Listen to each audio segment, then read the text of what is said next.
Vertical tastings, particularly of this magnitude, are actually fairly rare things anywhere in the world to have 60 vintages lined up in front of you. They tell you the past, they tell you the present, and they tell you the future.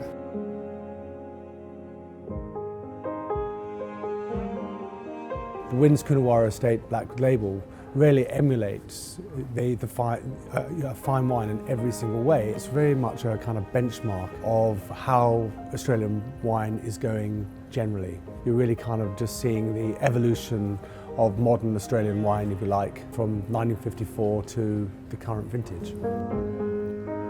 Australian wine history is very young, so this is history in the glass that we're tasting. The thing that keeps hitting me right between the eyes is how much we've improved. Viticulture, especially in this region, has improved enormously. Viticulture's been through its ups and downs. Back in the 50s, they were actually practicing pretty sound viticulture. They didn't know much about what they were doing, but they knew what worked. They were doing it all by hand. It was before the age of mechanisation. So there is that, that history of the industry reflected in these wines. As a wine writer or as a wine lover myself, we all celebrate diversity, and it is without any doubt that the Coonawarra is one of the homes of Cabernet Sauvignon. It is one of the modern classics of Cabernet Sauvignon and therefore Bordeaux blend red wines.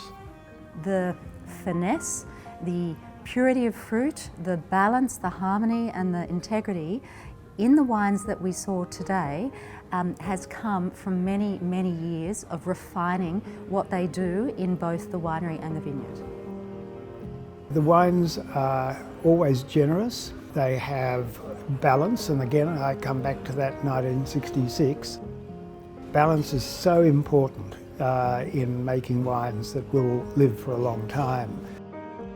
You really have together here one of the great icons of the wine world, not just an icon in an Australian context. It's just a really important opportunity for us to reflect back on where we've come from and our place in the world of wine, and particularly with Australian Cabernet Sauvignon.